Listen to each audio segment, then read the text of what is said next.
What is up, everybody? Welcome back to 9 to 5 Gamers, and you already know it is Top 10 Tuesday, and it's also October 1st. That means the spooky season is right around the corner, so guess what I'm going to hook you guys up with, and that is going to be some spooky games. So this is my top 10 spooky games to play during the month of October. I had this list last year, updated it this year, and there's a lot more games on it this year, so it's going to be a little different than last year. So with that said, don't forget to like, comment, subscribe in the comment section. Go ahead and let me know what are your favorite spooky games to play during this season, and just let me know so I can maybe check some of those games out. Don't also forget that tis the season to be generous. And so if you guys are interested in supporting the channel financially, just go ahead and join the channel and become a member. Memberships are as low as only $1 a month, which is only $12 for the whole year, but your money goes a long way when you spend it here at 9 to 5 Gamers. Got a lot of great things coming up in the next year. I'm working on getting some merch done, an intro video. There's a lot of cool things that I've just been investing some money into, and if you guys continue to support this channel financially, it's going to help just improve the quality of this channel and the games that we can play and do so. And with all of that said, let's get into today's list. My number 10 is a game from Ivy Studios called Mythic Mischief, and there's nothing better during the spooky season than to play some classic monster games. And this game is a head-to-head. You can play with 4 players, where it's either 1v1 or 2v2, and you guys are playing as a monster faction. There's like ghosts and different things like that, and you guys are kind of inside of a library trying to get the other team caught by the bookkeeper or the tome keeper. And this tome keeper walks around and you kind of know where he's headed, so you have to try to like throw people or put walls up to try to make the guy move and catch the other team. It's a spectacular game, and it's such a really good game. It's very easy to play, but it's got a lot of cool strategy to it. You can upgrade your abilities, and just really fun. And with all the different factions that come in this game, it's non-stop fun and non-stop variety when it comes to what you can actually play with. It's a really good game. I play this game pretty often, and I really enjoy playing it. So that is my number 10. My number 9 is another monster game called Horrified. This is a cooperative game where you guys are trying to fight off different monsters and solve puzzles, and you're moving around the map trying to rescue people, and it's such an interesting game, and I love the cooperative nature of it. And each monster is very different in the way that you're supposed to kind of like get them off the map and get rid of them and destroy them. And it's so cool, man. Like the Mummy has this cool little puzzle that you do with these little glyphs and stuff like that, and with Dracula you gotta like find his coffin and stuff. It's super interesting, and I really enjoy this game. And there's so many different versions of it. You can play the regular Horrified, which is the classic monsters. You've got the Greek gods. You've got one that has the American, what are they called, the myths or whatever they're called, I forget the name of them, the cryptids. And you can play against like Mothman, stuff like that. But I really love Horrified and all the different iterations of this game. Super fun to play during the spooky season. Very fun, very cooperative, and you can play this with just about anybody because it's a very simple game. I would say it's like pretty gateway, maybe borderline gateway, but it's very easy, simple to learn how to play this game. So Horrified, my number 9. My number 8 is a game called Mysterium. If you like Dixit, this is Spooky Dixit. Really cool concept of a game where you have everybody plays as kind of like a medium who's trying to solve maybe a murder or something like that, and then one player plays as the ghost, and they have this big like mansion thing, and basically you're going to give visions to the mediums who are trying to solve this crime, and they're trying to figure out who did it. And so you are handing out vision cards to each person so that you can eliminate some of the suspects and stuff like that. It's really fun. If you've never played Mysterium, it adds a level to like Dixit that makes it a lot more interesting with a big group of people. I really like Dixit because of how simple it is, but this game is really cool because you can play this during the Halloween season, during the October time. Playing Mysterium is just really fun. So it's a game I highly recommend. That's my number 8. My number 7 is the Unmatched series, but 2 in specifically that I really like during the spooky season is going to be Cobble and Fog, because you get to play as the classic monsters, and they have like Dracula and Jekyll and Hyde. You could play as, who is the other one? I forget. I know one of them was like Sherlock Holmes and Watson, and it's just, the Invisible Man. And so you can play as like some some of these classic people, and it's just like a 1v1 trying to fight each other and on this big map, but you can play with the 4 people. You can even play in teams. It's really interesting. And if you like the cooperative, if you'd like to play something more cooperative, you have Unmatched Tales to Amaze, which you can fight against Mothman and aliens, UFOs, and stuff like that.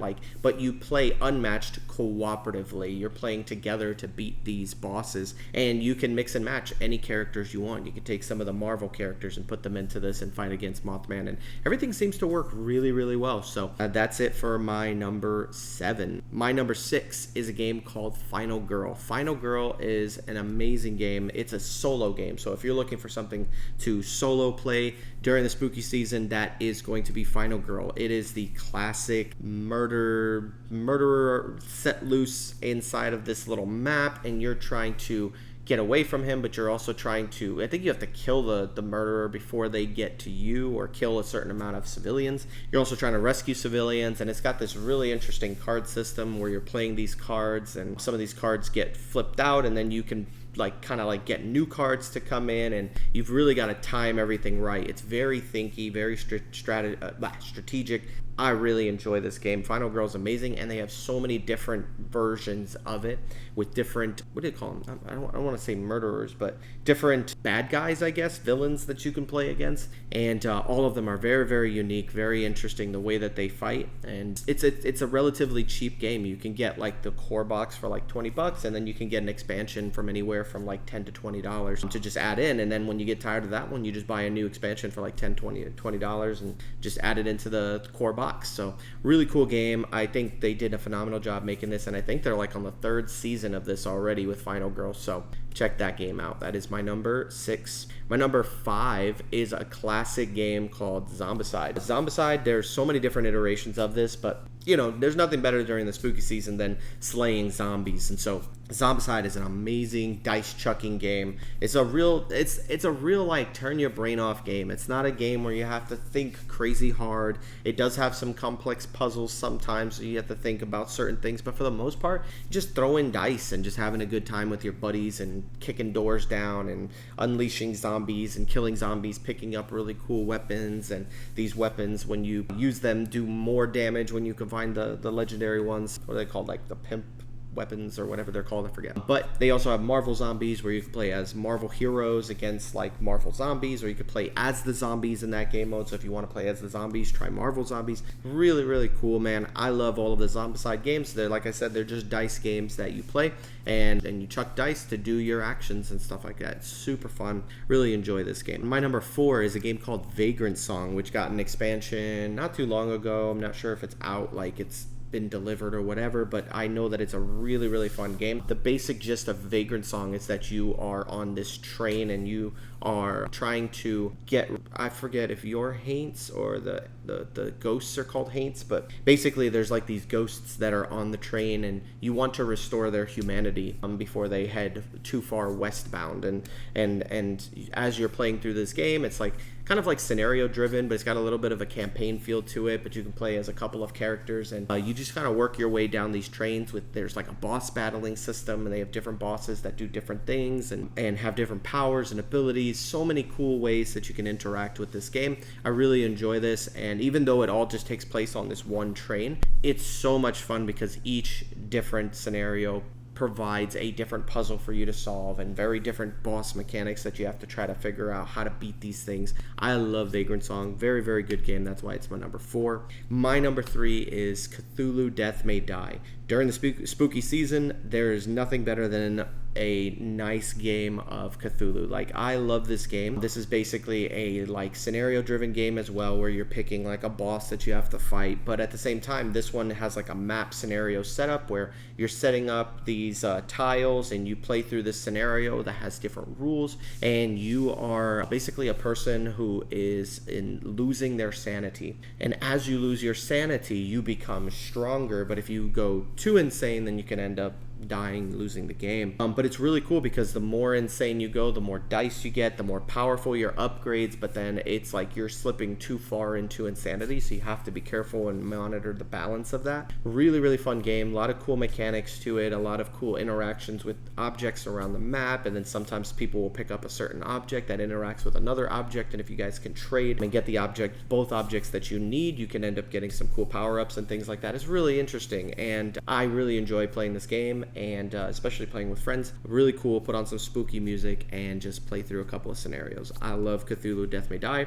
Need to get more expansions for this game before I run out of things to do. My number 2 is a game called Evenfall. This is a very witchy game. This is a theme game where you're playing as a witch coven or something like that with different witches and stuff like that, but it's really essentially just a worker placement game, but at the same time those workers, as you place them out, will participate in these like wars where they fight in different areas, and those, every time you do a battle, whoever wins gets certain rewards, and then everybody else gets rewards as well as long as they participate in combat, but the winner gets like these runes that can power up their cards. And it kind of reminds me of Aquatica because you're putting out cards that will, when you trigger their effects, you will get a bunch of resources that you can use to buy more cards and add them into your tableau. But in order to score these cards, you have to shift them from your outer circle to your inner circle, and there's certain cards that'll let you do that, card abilities, but also abilities on the side of your board. And then on top of that, once they go into your inner circle, some of them are going to have little worker placement spots,